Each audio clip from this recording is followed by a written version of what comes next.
Post જનજાગૃતિ માટે મૂકી છે અને આવા સ્વામીઓને જે તે સંસ્થાએ હાથી કાઢવા જોઈએ, એને પ્રોટેક્ટ કરાય નહીં, એને સેફ પેસેજ અપાય નહીં. આવા લોકોને તરત કડક કાર્યવાહી થાય તે માટે ખુદ સંસ્થાએ ફરિયાદી બનવું જોઈએ. જો સંસ્થા ફરિયાદી નહીં બને તો અમારી આવા પ્રકારની જનજાગૃતિના પોસ્ટો ચાલુ જ રહેશે. સામાન્ય વ્યક્તિને પકડવામાં રાતે 1:30 વાગે 2 વાગે પણ ઘરમાંથી ઉઠાવી જવામાં આવે છે. તો આવા લંપટ વ્યભિચારી સ્વામીઓને સામે જે કાર્યવાહી કરવામાં શા માટે વિલંબ કરીએ છીએ? શા માટે એને ધાર્મિક વિજય માલ્યાની જેમ એને પ્રોટેક્ટ કરવામાં આવે છે?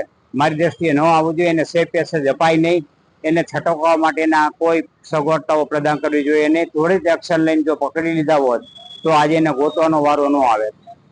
જ્યાં સુધી આવી ગુરુકુળમાંથી આવી સંસ્થાઓમાંથી આવા હલકટ વ્યભિચારી સ્વામીઓને હાંકી કઢાય નહીં અને એની વિરુદ્ધ સખત કાર્યવાહી અંગેના પગલાઓ લેવાય નહીં, ત્યાં સુધી મારી દ્રષ્ટિએ તમામ જનતાને વિનંતી, તમામ ભાઈ બહેનોને વિનંતી કે આપના બાળકોને આવા ગુરુકુળમાં મોકલતા નહીં. આ ગુરુકુળ ત્યારે જ મોકલવા જ્યારે ગુરુકુળમાંથી આવા લંપટ વ્યભિચારી સ્વામીઓનો સફાયો થાય અને ખુદ સંસ્થા એ માટે આગળ આવે અને સંસ્થા એવી ખાતરી આપે કે હવે આવા સ્વામીઓને અમને કોઈ પણ જાતની રક્ષણ નહીં આપી, અમે એમની ઉપર કડક પગલાં લેશું. ત્યાં સુધી આવા ગુરુકુળમાં મોકલવા જોઈએ નહીં.